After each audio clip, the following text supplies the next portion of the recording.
오늘 하나님께서 우리에게 주신 말씀 창세기 45장 11절부터 15절입니다. 흉년이 아직 5해가 있으니 내가 거기서 아버지를 복량하리이다. 아버지와 아버지의 가족과 아버지께 속한 모든 사람에게 부족함이 없도록 하겠나이다 하더라고 전하소서. 당신들의 눈과 내 아우 베냐민의 눈이 보는 바 당신들에게 이 말을 하는 것은 내 입이라. 당신들은 내가 애굽에서 누리는 영화와 당신들이 본 모든 것을 다 내 아버지께 아뢰고 속히 모시고 내려오소서 하며 자기 아우 베냐민의 목을 안고 우니 베냐민도 요셉의 목을 안고 우니라. 요셉이 또 형들과 입맞추며 안고 우니 형들이 그제서야 요셉과 말하니라. 이것은 하나님의 말씀입니다. 아멘. 드라마나 혹은 영화 혹은 뉴스 같은 것들을 접할 때 보게 되는 것이 이제 법정에서 혹은 뭐 경찰서에서 보는 장면이 있죠. 어떤 것이냐면 죄인과 그러니까 피의자와 피해자에 대한 그 관계입니다. 그리고 그 사이에서의 중재자가 있지요. 근데 우리가 이렇게 좀 보게 될 때 피의자라고 해야 할까요? 가해자 피의자는 진짜 그러니까 정말 자기의 죄의 무게를 아는 사람, 그리고 자기가 지은 죄가 얼마나 그 피해자에게 아프고 그리고 절망을 안겨줬는지에 대해서 아는 사람, 혹은 나의 어떤 잘못된 생각과 말과 그 어떤 행동으로 인해 그것을 고스란히 피해를 입은 그 피해자들, 여기에 대해서 가해자 혹은 피의자가 정말로 뉘우치는 사람의 태도를 우리가 뉴스나 드라마나 영화를 통해 보게 되면 반응이 어떻습니까? 제가 법의 심판과 처벌에 따라서 그 벌을 달게 받겠습니다 라고 얘기를 하죠. 자기가 저지른 죄와 자기가 저지른 잘못에 대해서 확실하게 인정을 하고, 그리고 자기의 죄의 무게가 얼마나 무거운지를 인정을 하며, 그리고 자기의 어떤 생각과 말과 행동을 통해 당하게 된 그 당사자의 아픔까지도 헤아리려고 하는, 그리고 그 모든 과정에 있는 일들을 통해서 그 모든 심판을 정당하게 받아 그 죄값을 치르려고 하는 그 태도를 보인다면 저 사람은 적어도 자기의 잘못을 뉘우치고 있구나라고 생각할 수 있습니다. 하지만 우리는 반대편의 이야기를 훨씬 더 많이 보게 되죠. 잘못했습니다 혹은 반성문을 쓰게 될 때 잘못했다고 말하고 반성문을 쓰는 그 대상이 피해받은 당사자가 아니라 판사에게 향한다든지, 아니면 내가 이렇게 죄를 지을 수밖에 없었습니다라고 하는 어떤 그 당위성을 입증하려고 한다든지, 혹은 그 죄에 대한 그 법이 그리고 벌이 너무 무거워서 어떻게든 그것을 조금 가중 처벌을 받지 않으려고, 조금이라도 그 죄를 면피하려고 또 회피하려고 엄청 힘이 센 혹은 유력한 변호사를 선임을 한다든지, 우리는 그런 사람들을 보게 되면 저 사람은 억울한가 보다라기보다는 죄를 굉장히 가볍게 여긴다거나 피해자의 아픔을 공감하지 못한다고 우리는 생각하고 느끼게 됩니다.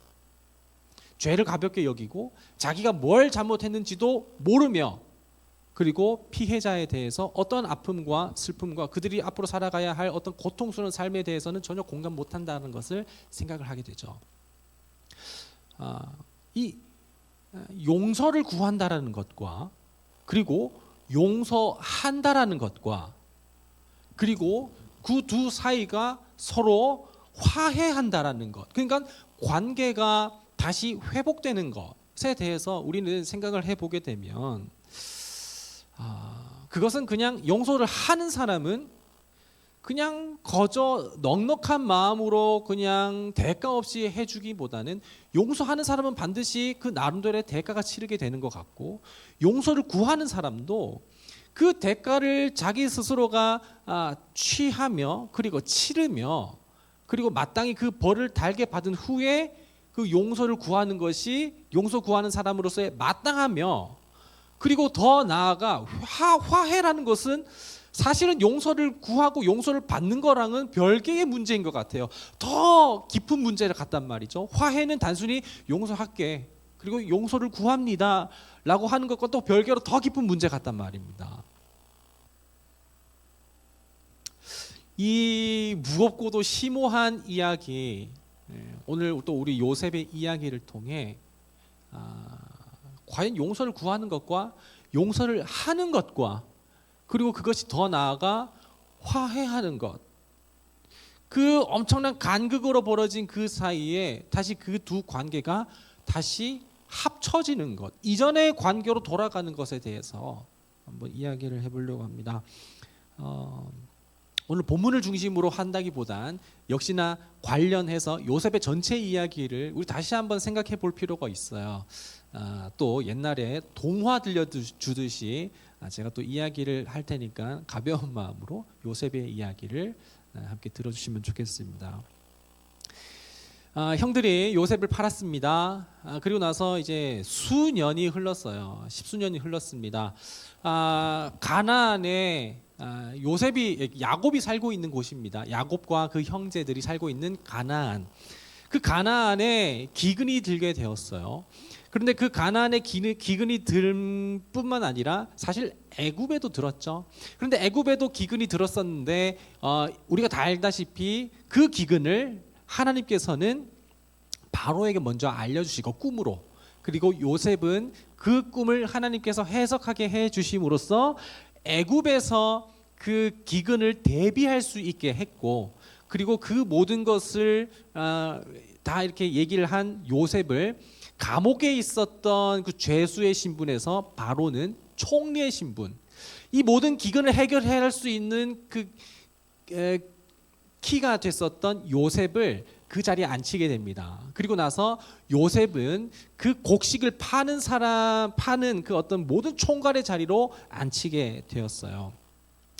그런 배경입니다. 그런 배경 중에 야곱이 이제 더 이상 곡식도 안 되고, 그리고 곡식이 안 되니 이제 축산도 잘 안 되니까 형제들에게 이제 타국에 가서 저기 애굽에는 그래도 저장해 놓은 곡식이 꽤 많다더라, 사오너라, 우리가 굶어 죽겠다라고 이야기를 합니다. 그래서 사러 이제 가게 되죠. 근데 야곱이 형제들을 보내게 될 때 10명을 보내고 한 명은 보내지 않았어요.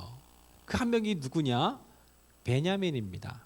베냐민은 누구냐면 야곱이 사랑했었던 라헬, 그 라헬의 둘째 아들입니다.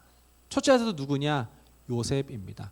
그러니까 야곱 레아와 그 이제 몸종이었었던 그 모든 이들로부터 전부 다 이제 10명의 아들은 낳았었지만 그 끝자락에 드디어 하나님께서 태를 열어주셔서 늦게 이제 요셉을 얻게 되었고, 또 라헬을 통해 베냐민을 얻게 되었죠. 여전히 참 저도 좀 그러면 안 되지 않나라고 생각이 들긴 하지만 야곱은 여전히 라헬을 통해 얻은 아들을 더 편애했었던 것 같아요. 그래서 여전히 이제 편애하는 야곱의 모습은 좀 보게 되기는 합니다. 어쨌든 막내 베냐민은 보내지 않고 나머지 형들 10명이 가서 곡식을 사오라고 모조리 애굽으로 보내게 됩니다. 아마도 야곱은 나름대로 트라우마는 있었었던 것 같아요. 요셉을 그렇게 20여 년 전에 잃고 나서 그 트라우마가 계속 남아 있어서 이제 마지막 내 아들 베냐민은 보내지 못하겠다라는 생각이 들어 베냐민은 안 보냈습니다.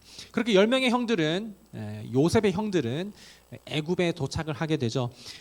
애굽에 도착하니 곡식 파는 곳이 있었고, 그때 당시 요셉은 총리가 되어 있었습니다. 총리가 되었고 그리고 곡식을 파는 책임자로서 그 자리에 있었습니다. 말도 안 되는 일이 일어났죠. 요셉은 요셉대로 있었고 형들은 형대로 있었는데 그 두 무리가 요셉 그리고 형들이 애굽에서 만나게 돼요. 요셉이 곡식을 팔고 있는 중에 정산을 하고 이렇게 하고 있던 중에 낯이 익은 10명의 무리가 눈앞에 보이게 됩니다. 요셉은 어떤 기분이었을까요? 요셉은 그렇게 도살장에 끌려가는 양처럼 처절하게 이스마엘 상인들로부터 끌려가게 됐었고 17살이라는 그 나이에서 보디발의 집에 그렇게 노예로 있으면서 여러 가지 온갖 그 아픔과 그리고 감옥에서의 어떤 어려운 시절을 보냈는데 그 마음과 그 아픈 시간을 보낸 그 이후에 22년이라는 시간이 흘러 자기를 판 당사자 형님들의 그 10명의 얼굴을 보이게 됩니다. 토가 쏠렸을까요? 얼굴을 보자마자 가증스러웠고 그날의 악몽이 떠올랐을까요? 구덩이 깊은 그 암흑 가운데에서 있었을 때 그 구덩이 너머서의 그 형들의 히히덕거리는 그 소리가 아직까지도 귓가에 맴돌아서 그 형들을 보자마자 너무나도 울화가 치밀어 올랐었을까요? 요셉은 그러지 않았었던 것 같습니다. 요셉은 그렇게 형들의 얼굴 10명을 똑똑히 기억하고 있었고 형들을 알아차렸고 그 형들의 모습을 보며 마인드 컨트롤을 하며 기다리고 있었습니다. 그러나 형들은 요셉을 알아보지 못했습니다. 왜냐하면 히브리 전통 복장과 애굽 전통 복장은 달랐기 때문이며 히브리 사람들은 수염을 길렀지만 애굽 사람은 수염을 깎았기 때문에 그렇습니다. 그리고 그들의 복장과 화장은 달랐기 때문에 그리고 야곱의 아들들 요셉의 형들은 미처 그 자리에 요셉이 있을 거라고는 상상도 하지 못했기 때문에 요셉의 형들은 요셉을 알아보지 못했습니다. 요셉 형들이 요셉을 팔아 넘겼을 때는 17살이었고 그리고 바로의 꿈을 해석해주고 요셉이 총리가 되었을 때가 30살이었는데 혹시 여기 30살 계십니까? 예, 30살. 그리고 아마 요셉이 이제 기근이 들어서 풍년이 지난 후 이제 흉년이 들게 됐을 때 그때가 이제 38살 때쯤 제가 오늘 36이니까 부장님보다도 나이가 많은 때에 그때 요셉이 총리로서 형들을 마주하게 된 겁니다. 세월이 많이 지났죠. 17살과 38살 22년 정도 지났습니다.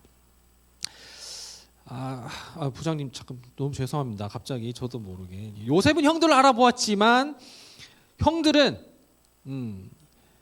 요셉은 형들을 알아봤지만 형들을 정탐꾼으로 모함했어요. 알고도 그렇게 했습니다. 모함했어요. 요셉이 무슨 생각과 그런 의도로 했었을까요? 아마도 요셉은 오랜 시간이 흐르면서 과연 형들이 그동안 어떠한 마음과 어떠한 생각으로 지냈을까 그렇게 좀 속마음을 알아보고 싶었던 것 같았습니다. 그렇게 너희들은 정탐꾼이 아니냐라고 말하며 그렇게 모함을 하기 시작했고 형들은 아닙니다. 저희들은 결코 이 나라를 정탐하러 온 사람들이 아닙니다라고 하며 자기들의 상황을 얘기합니다. 이것이 창세기 42장의 이야기인데요. 창세기 42장 9절 이하의 내용을 이제 또 들려드립니다. 자기들은 정탐을 위해서 이 가운데 온 것이 아니라 우리 모두가 남이 아니라 한 아버지를 두고 있는 한 형제들이다라고 이야기를 합니다. 그러면서 사실 저희는 10명이 왔지만 저희 형제들은 12명이며 하나는 지금 아버지께 있고 하나는 옛날에 잃어버렸습니다 라고까지 얘기를 해요. 아니, 정탐꾼 아니란 걸 얘기를 하는데 안 해도 될 내용까지 그렇게 구구절절할 필요가 있었을까요? 그런데 그렇게 그 위기 가운데 몰린 이 형들은 그냥 솔직하게 모든 것을 다 털어놓으며 자기들의 결백을 주장할 수밖에 없었어요.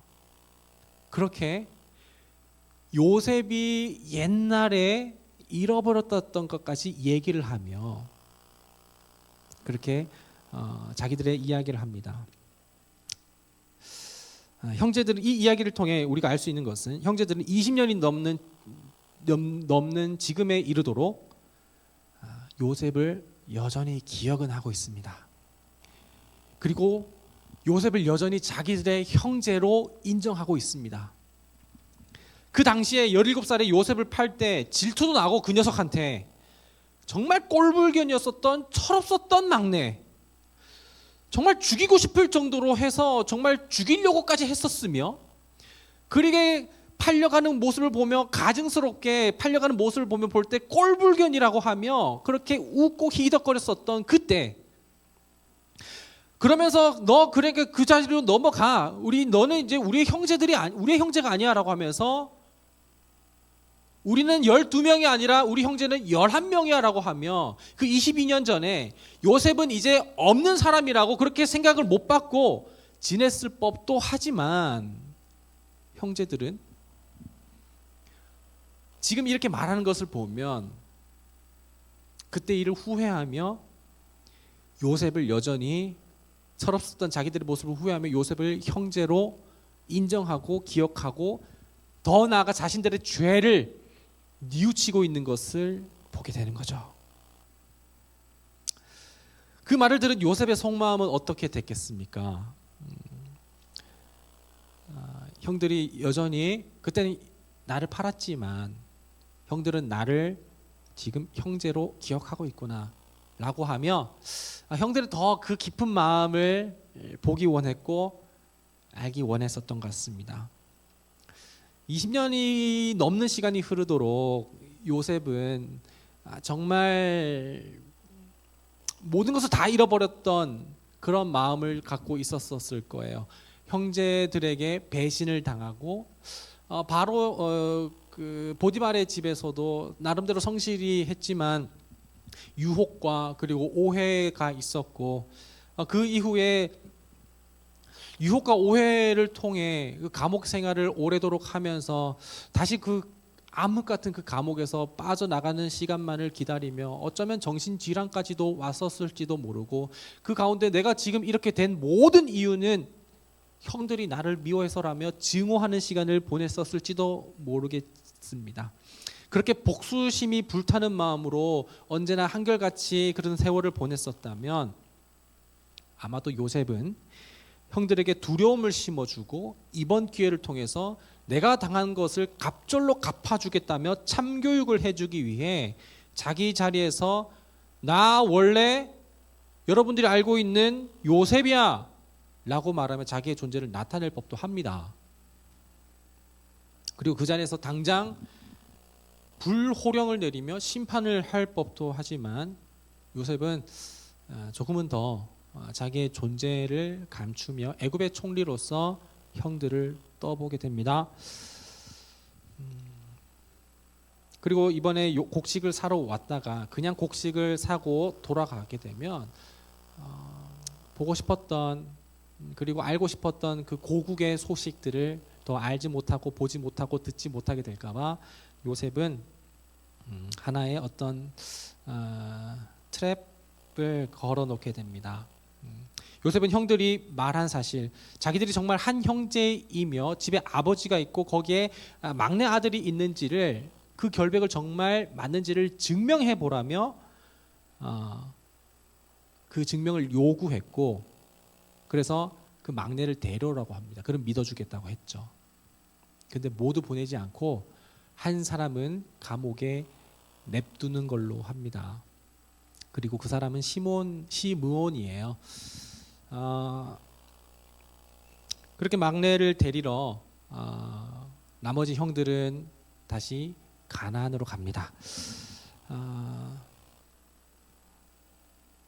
요셉의 그 사실 증명 요구, 그 소식을 듣게 된 형제들은 큰일 났다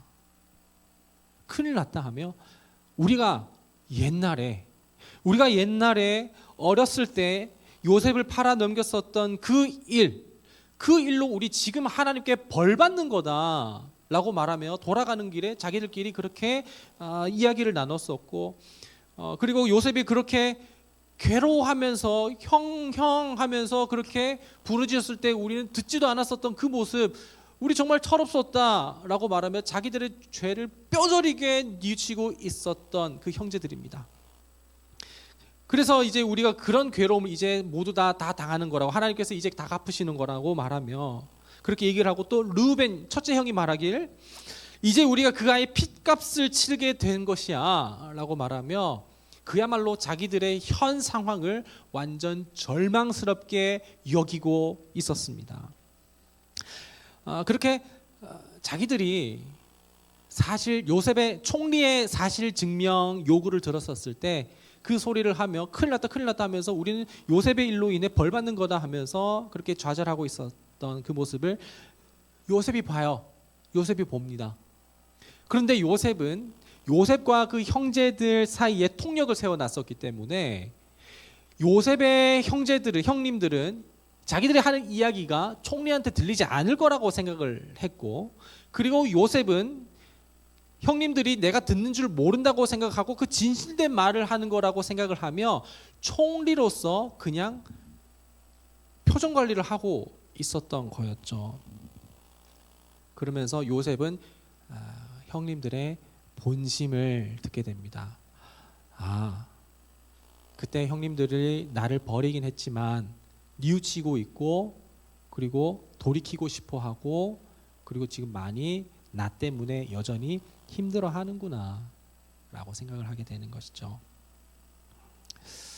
그러면서 이제 그 막내 베냐민을 데리고 오라고 합니다. 베냐민을 데리고 오게 한 다음에 베냐민을 데려오게 하는 과정에서 유다가 아버지께 설득합니다. 그저 이제 형제들이 이제 애굽에서 곡식을 사가지고 가서 이제 애굽으로 가게 돼요. 그 1차로 구매하러 갔다가 돌아가게 될 때 요셉이 형들의 자루에 안에다가 곡식을 사기 위해 있었던 그 돈을 전부 다 도로 다 넣어서 그래서 이렇게 보내요. 그러면서 이제 가는 중에 곡식을 열어보다가 거기에 자기들의 돈이 그대로 있는 걸 보고 깜짝 놀라서 큰일 났다. 우리 지금 벌 받는 거다라고 말하며 가나안에 도착을 합니다. 그리고 자초지종이 있었던 모든 일들을 아버지께 야곱에게 얘기를 합니다. 야곱이 그 이야기를 듣고 이게 지금 무슨 말이냐? 베냐민을 데리고 오라니 그게 진짜 너희들 맞는 말이냐? 너희가 지금 나 이제 정말 죽는 꼴을 보고 싶어서 그러느냐라고 이야기를 합니다. 형제들은 아버지 우리가 그 지금 잡혀 있는 시므온을 데려오기 위해서는 베냐민을 꼭 데려가야 합니다라고 이야기를 해요. 그렇게 한 해가 흐르고 여전히 시므온은 거기 안에 이제 잡혀 있죠.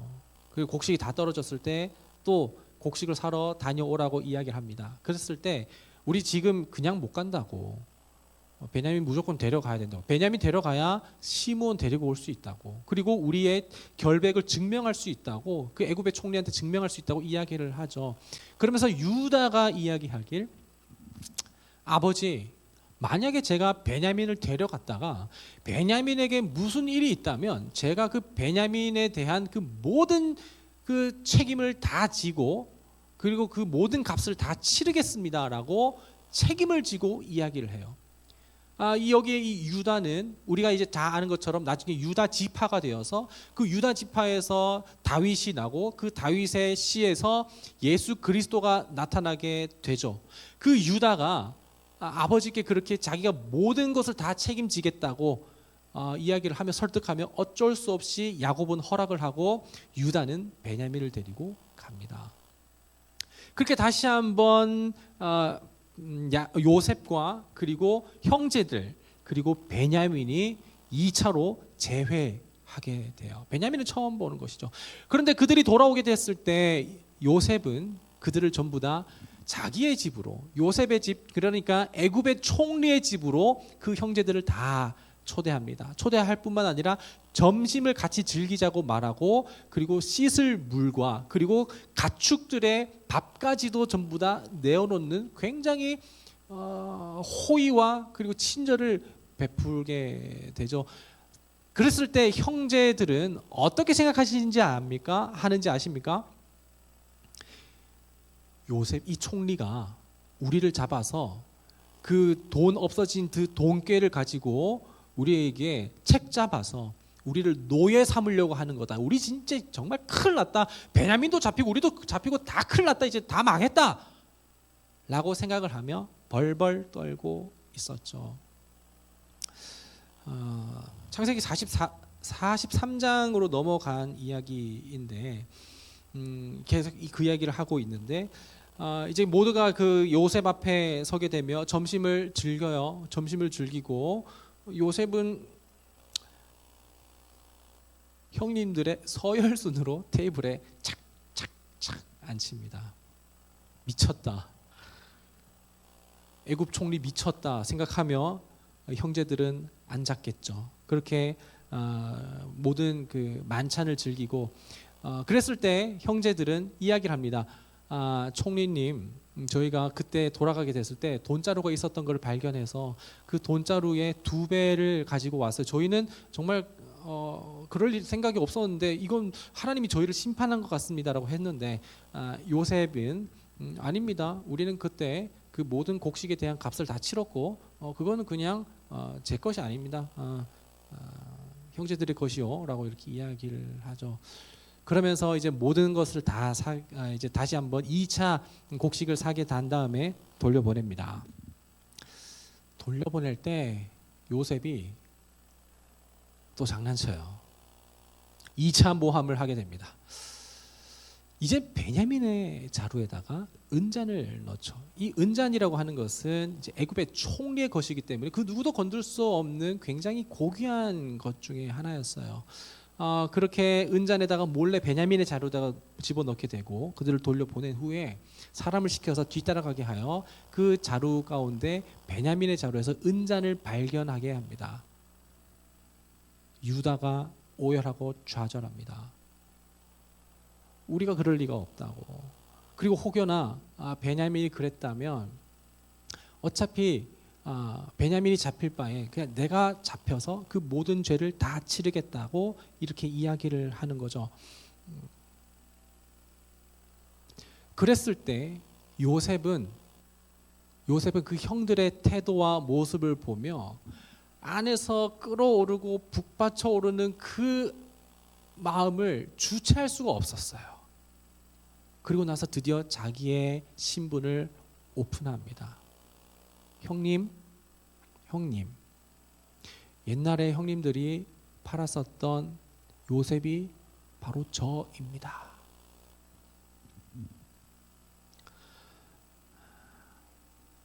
너무 놀랄 일 아닙니까? 형님들이 그 소식을 듣게 됐을 때 그 형님들은 어떠한 마음이 들게 될까요? 형님들의 마음은 어떨까요? 반가울까요? 두려울까요? 애굽의 총리로 대할 때보다 요셉으로 대하는 게 오히려 훨씬 더 두렵습니다. 왜냐하면 애굽의 총리에 대해서는 그저 돈자루만 훔친 것이고 훔치진 않았지만 은잔만 훔치지 않았지만 훔친 것으로 하는 그 죄값을만 치르면 되는데 요셉이라니 그리고 애굽의 총리의 권위를 입고 있는 요셉이라니 우리가 팔았었던 그렇게 그 아픔과 그 모든 좌절과 그리고 그 울부짖음까지 듣지도 않고 경멸했었던 그 우리가 팔았었던 요셉이라니 형님들은 거기서 더 아무 말도 할 수가 없었어요. 아무 말도 할 수가 없었어요.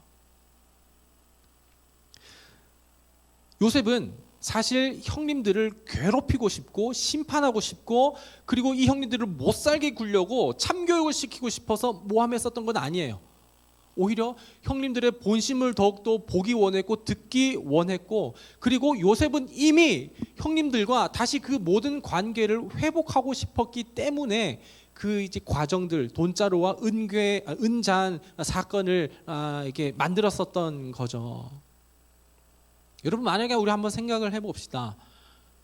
형님들이 요셉을 보고 나서 그 요셉을 알아본 후에 형님들이 요셉아, 우리 너무 미안하다, 너무 잘못했다 라고 그렇게 자기 자신들이 먼저 용서를 구한다면, 그리고 우리가 그 죄값을 치를 테니, 우리가 갇힐 테니, 그리고 네가 시키는 거 모두 다 할 테니 우리 용서해주면 안 되겠니? 라고 애절하기보다 그걸 하지도 않았는데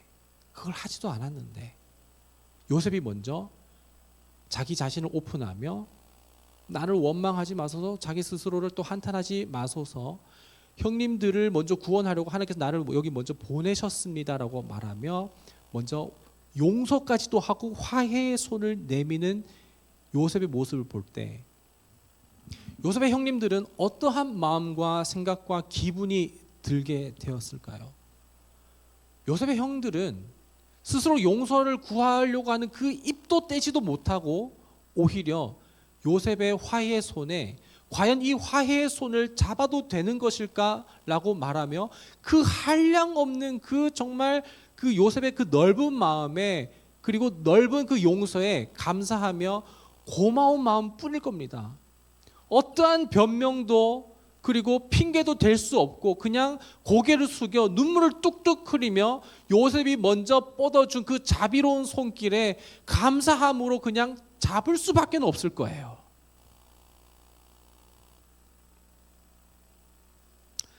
우리의 하나님은 에덴에서 한 사람의 죄로 인해 벌어진 우리의 벌어진 관계, 그 관계를 하나님께서는 다시 회복하기를 원하셨고 화해하시기를 원했습니다. 그리고 정말 우리가 하나님 앞에 얼마나 무거운 죄를 지었고 가증스러운 삶을 살았는지를 깨닫고 하나님께 용서의 마음을 갖고 있기만 하다면 하나님께서는 얼마든지 우리와 함께 다시 하나가 되고 에덴에서의 그 관계를 회복하기 원하며 그 화목하기를 원하셨던 거였죠. 그러나 이 관계 회복과 화해와 화목은 단순히 용서해 주는 사람이 용서해 줄게 라고 말하며 그냥 없던 것으로 할 수는 없었습니다. 성경에서 말하는 이 죄, 용서에 대한 그 죄에는 반드시 값을 치러야만이 하는 그 공의와 정의가 반드시 수반이 되게 했었죠. 그리고 용서를 구하는 사람은 단순히 그냥 싹싹 빈다고 한다라든지 아니면 용서를 구하기 위해 우리가 어떤 선행을 하고 더 열심히 살며, 그리고 우리가 하나님과의 어떤 화목을 위해 우리가 더 하나님 앞에 어떤 윤리적이고 도덕적이고 의로운 모습으로 살아내기 위해서 할 수 있는 것은 아니었어요.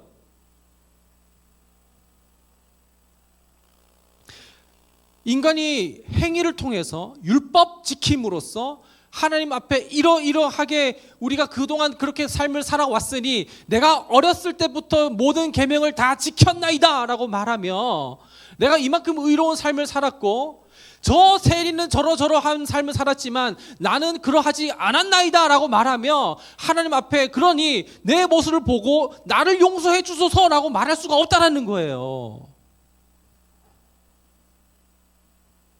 잘못을 했다면 마땅히 죄값을 치러야 했었다라는 것입니다.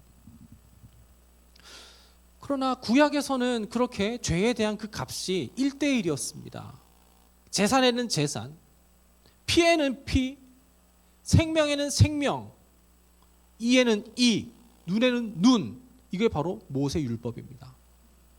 그러나 우리 하나님은 그 후에 파격적이고도 충격적인 화해의 손길을 바로 내미셨는데 그것은 무엇이냐면 우리가 치러야 할 그 죄값을 하나님께서 먼저 용서해 주시기 위해 자기가 먼저 그 죄값을 다 치르셨다라는 것이에요. 우리가 죽어야 하는 그 죽음을 하나님께서는 우리가 아닌 다른 일을 통해 다 죽게 하심으로 죄값을 모두 다 정산하셨다는 거예요. 그리고 우리는 하나님께서 죄값을 치르신 그 사건을 믿으며 그 은혜에 고개를 숙이며 겸허하게 내민 그 손을 감사함으로 붙잡을 수밖에 없다라는 거예요. 요셉의 형들이 화해 손길을 구할 때 요셉은 그것을 받고 내가 그냥 용서해 줄게요 라고 이렇게 되지 않았었습니다. 오히려 반대였어요. 오히려 용서를 구할게 라고 했었던 그 형님들의 말이 있기도 전에 오히려 그 모든 용서를 다 하며 이것은 전부 다 하나님께서 나를 당신을 위해 구원하기 위해 나를 이 땅 가운데 먼저 보냈다라는 것을 얘기를 하며 이미 모든 것은 다 치러졌고 정산됐으니 형님들 두려워하지 마소서 라고 이야기를 했단 말입니다. 그 요셉의 진심 어린 사랑의 고백을 들었을 때 그때 형님들은 드디어 말합니다. 15절입니다. 요셉이 또 형들과 입 맞추며 안고 우니 그제서야. 형님들이 먼저 용서를 구하지 못했어요. 왜냐하면 자기의 죄가 얼마나 무겁고 가증스럽고 자기들의 죄가 얼마나 단순히 죄값으로 치를 수 있는 것이 아니라는 걸 알았기 때문에, 그리고 요셉의 권위와 권세와 명예로서 자기들에게 어떤 심판을 벌여도 자기들 할 말이 없다는 것을 알았기 때문에, 무섭기 때문에 아무 말도 할 수 없었다라는 거예요. 근데 먼저 요셉이 그 말을 그리고 그 손을 내밀어주고 뻗어주니 요셉의 형들은 감사할 뿐이었다라는 거예요. 진짜 자기 죄값을 아는 사람들은 살려달라고 얘기하지 않고 죄값을 달게 받겠다고, 날 죽여달라고 얘기합니다. 자기 죄값을 모르는 사람들은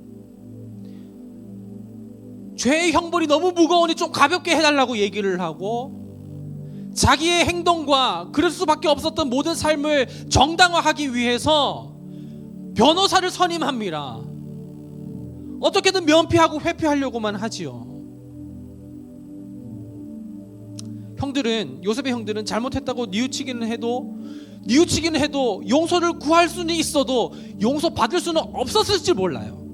우리도 또한 그렇습니다.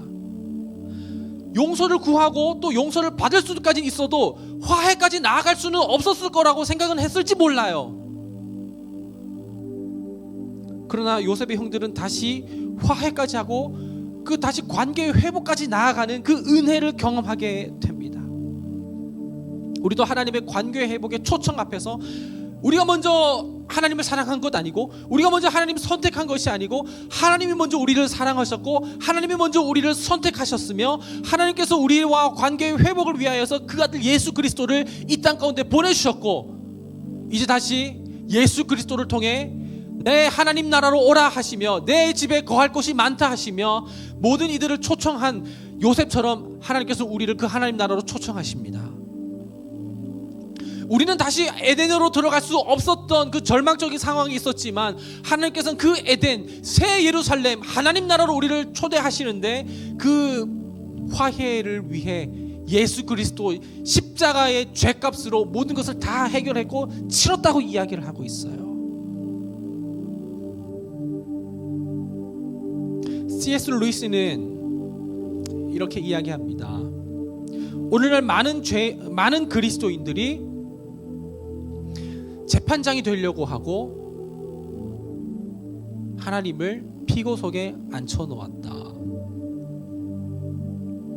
우리는 요셉의 형들처럼, 그리고 요셉이 심판자인 것처럼, 그리고 요셉의 형들이 죄인의 신분으로 앉아 있는 것처럼 그렇게 있어야 하지만, 우리는 마치 우리가 심판자라서 하나님, 내가 이만큼 했는데 왜 내 죄가 정당하지 않다라는 거죠, 내 행위가 왜 정당하지 않다라는 거죠 라고 말하며 변호사를 선임하고 내 행위와 의를 내세우며 나의 죄와 그 모든 삶을 정당화하려고 한다라는 거죠. C.S. 루이스의 말은 틀린 것이 없습니다. 우리는 법정에 서면서도 심판자 앞에 서는 것이 아니라 심판자를 피고석에 앉혀놓고 우리가 재판장의 자리에 앉으려고 하는 것이죠. 하지만 하나님께서는 우리와 화해하기 위하여서 그 재판장에서도 심판을 하실 수 있을지언정 그 아들을 통해 모든 심판을 다 마치시고 그 아들을 통해 우리와 다시 그 관계를 깔끔하게 회복하고 화목해 하자 하셨습니다.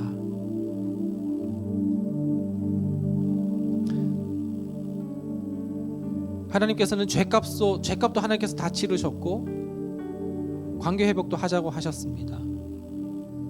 그런데 우리는 내 죄값이 얼마나 무거운지도 모르고, 그리고 내 죄가 얼마나 심각한지도 알려 하지도 않습니다.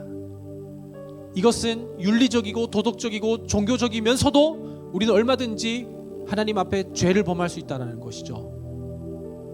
마치 마가복음 10장에 재물이 많은 청년처럼 누가복음 18장에 그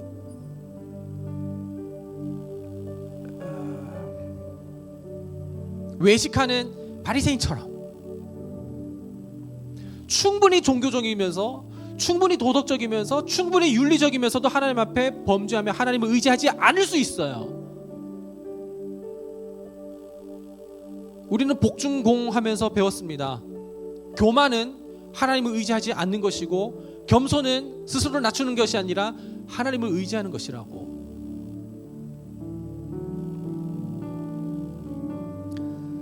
하나님께서는 오늘 여전히 우리 가운데 우리의 그러한 상황과 상태에서도 불구하고 화해의 손을 내밀며 우리에게 화해 요청을 합니다. 우리는 요셉의 형들이 그랬던 것처럼 우리의 죄값이 얼마나 무거운지를 오늘 깨닫기 원합니다.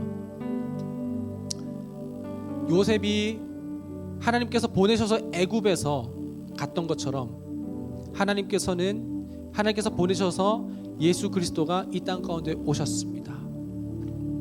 우리 함께 찬양할 그 크신 하나님의 사랑 가사를 읽어드리면, 그 크신 하나님의 사랑 용서 은혜 말로 다 형용 못하네. 저 높고 높은 별 넘고 이 낮고 낮은 이 땅 위에 죄범한 영혼 구하려 그 아들 보내셔서 그 아들을 화해하게 하기 위해서 우리와 다시 관계 회복을 하고 화목하기 위해서 화목죄물 삼으셔서 그 아들을 통해 죄값을 다 치르시고 우리를 받으셨네. 하나님 그 신사랑은 측량다 못하며 영원히 변치 않는 신실하신 그 사랑, 우리 모두 다 찬양하세라는 그 찬양입니다. 오늘 요셉 이야기 하다 보니까 설교 시간이 좀 많이 길어지긴 했는데, 이 시간 우리 하나님께서 뻗으신 그 화해의 손길 우리가 생각하고 기억하며 함께 그 주님의 그 놀라우심과 신실함 찬양하며 나아가겠습니다.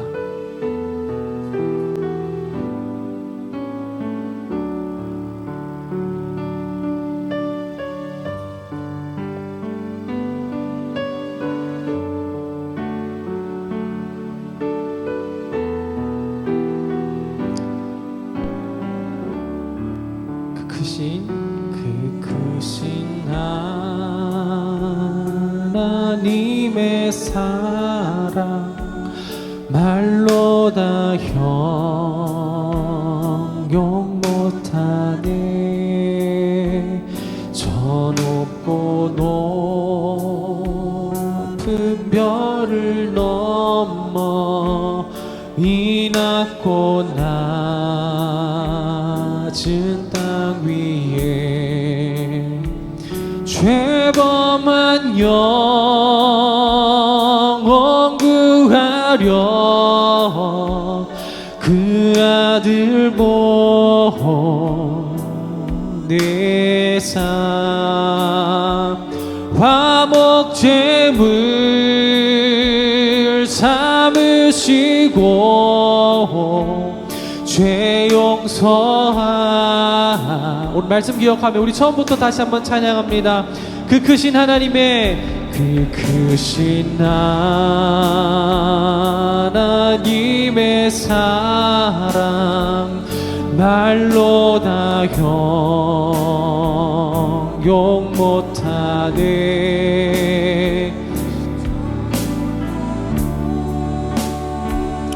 깊은 별을 넘어 이 낮고 낮은 죄범한 영혼 구하려 그 아들 보고 내 사와 목재물 삼으시고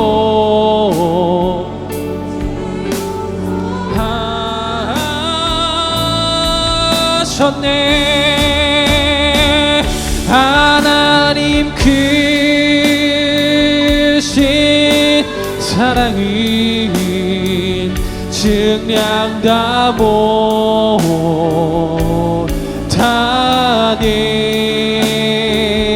영원히 변치 않는 성도여 하세. 하나님 크신 사랑은 증량다 못하네.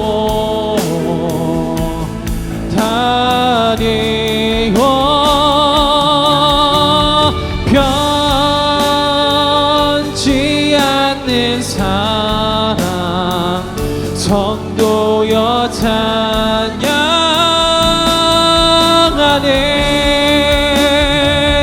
하나님 그 사랑은 못하네.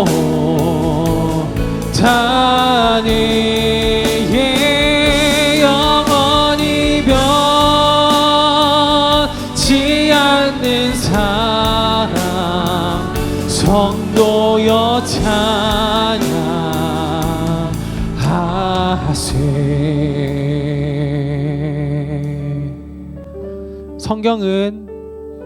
성경은 우리가 이 삶을 어떻게 내다보며 어떻게 살아야 하는지에 대해서 쓰여진 책이 아니라 하나님께서 우리를 어떻게 사랑하셨고 우리를 어떻게 구원하셨는지에 대해서 쓰여진 책입니다.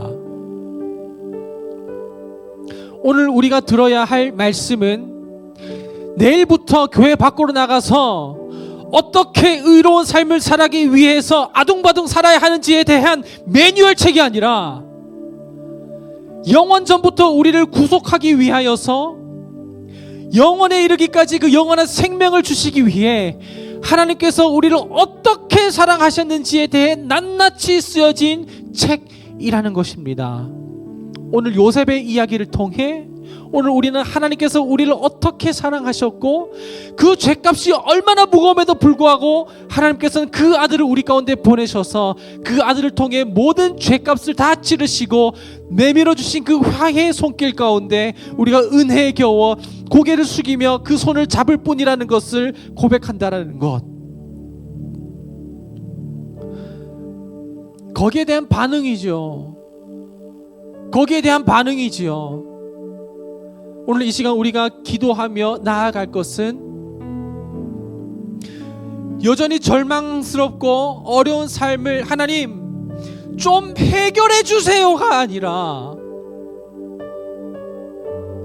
너무나도 어려운 상황이긴 하지만 너무나도 힘들고 어려운 상황이긴 하지만 이 땅 가운데 삶이 다가 아니기에 그리고 하나님은 더 절망 가운데에서 스스로 낮은 곳에 내려가셔서 사망 권세 이기시고 영원한 생명과 승리를 우리에게 안겨주셨다라는 것, 그것이 우리의 어떠한 잘됨과 못됨에서 떠나 전적인 하나님의 신실하시고 무조건적인 사랑에 의해 우리 가운데 주어졌다는 것을 기억하며 붙잡으며, 하나님 감사합니다.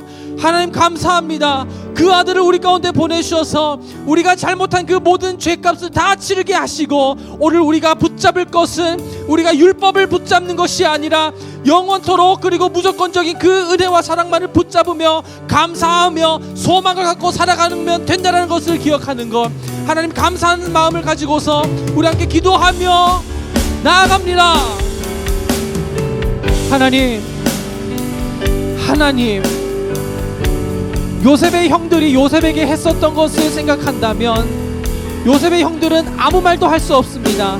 게다가 권위자로, 권세자로, 통치자로 섰었던 그 요셉 앞이라면 더더욱 할 말이 없습니다. 하나님, 우리는 그동안 너무나도 심판자 앞에 섰습니다. 심판자의 자리에 앉으려고 했습니다. 하나님 앞에 왜 하며 내 삶을 돌봐주지 않느냐고 말합니다. 하지만 하나님, 오히려 우리가 그러지 못할 때에도, 죄인 되었을 때에도 우리의 모든 것을 다 용납하시고 사랑하여 주시며 그 아들을 내어주셔서 우리가 그 아들 예수 그리스도의 보혈의 공로로 말미암아 주 앞에 담대히 서며 그 손을 붙잡게 할 수 있게 하심 감사합니다. 하나님, 한 사람으로부터 들어온 죄 때문에 에덴에서부터 벌어진 그 간극이 한 사람으로 인하여서 다시 하나님과 화목하게 되었다면, 이제 우리는 예수 그리스도의 보혈의 공로 말미암아 하나님과 다시 화목해 되어 그 에덴, 하나님께서 만드신 새 예루살렘, 하나님 나라에서 다시 한번 화목의 삶을 누리기 원합니다. 비록 지옥과 같은 지금 이 삶 가운데라 할지라도 하나님, 그리고 무미건조하고 꽤 살만한 공간이라 할지라도 하나님, 이제 우리가 다른 것에 소망을 두지 않고 다른 것으로 하나님께 의롭다함을 얻게 하려 하지 않고 오직 예수 그리스도의 십자가 보혈의 공로 의지하며 주 앞에 겸허하게 겸손하게 나가게 하여 주시옵소서.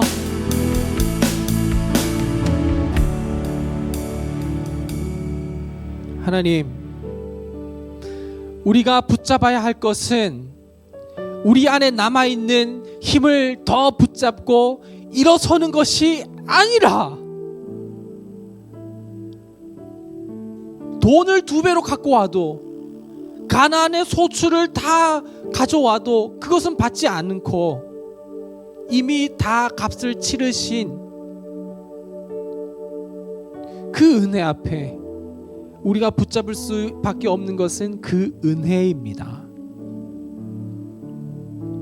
한 사람으로 들어온 죄 때문에 하나님과 인류는 좁혀질 수 없는 간극으로 단절됐지만, 다시 두 번째 아담 한 사람으로 인해 우리는 하나님과 다시 화목하게 되었음을 감사합니다. 요셉의 형들이 아무 말도 못하고 그렇게 얼어 있었다가 요셉이 먼저 입을 맞췄을 때에 그 사랑을 느끼며 말할 수 있었던 것처럼, 둘째 아들이 아버지 집을 떠나 자기 멋대로 살아가다가 다시 아버지의 집에 돌아와 자기의 공로와 의로 죄값을 치르며 살아가기로 했었지만, 아버지가 입맞춤을 느꼈을 때 그 둘째가 아버지의 사랑을 느꼈었던 것처럼, 하나님, 우리의 그 어떠한 것으로도 죄의 무게를 달지 않으시고 그저 너른 품에 품어주시며 입맞춰 주실 때, 하나님, 우리는 아무것도 내세울 수 없고 떳떳할 수도 없지만 그저 감사함으로 주께서 뻗으신 그 용서와 화해의 손을 붙잡을 수밖에 없습니다. 그리고 감사할 수밖에 없습니다. 하나님의 화해는 예수 그리스도로부터 이루어졌으니 이제 우리가 예수님께서 치르신 그 모든 죄값과 그리고 모든 공로를 우리가 기억하며 의지하며 하나님과 다시 화목을 이루기 원하니, 우리 안에 있는 그 모든 불안과 우리 안에 있는 그 모든 짜증과 우울은 다시 예수 그리스도께서 치르신 것을 기억하며, 하나님께서 아직 우리가 죄인 되었을 때 보내신 그것을 기억하며 그것을 날마다 묵상하며 누리게 하여 주시옵소서. 주 예수 그리스도의 은혜와 하나님의 사랑과 성령의 교통하심이 하나님의 화해를 누리며 감사하며 살아가고자 하는 여기 모인 모든 예배자들과 예배자들의 삶 가운데 지금부터 영원토록 함께 하시기를 간절히 축원하옵나이다. 아멘.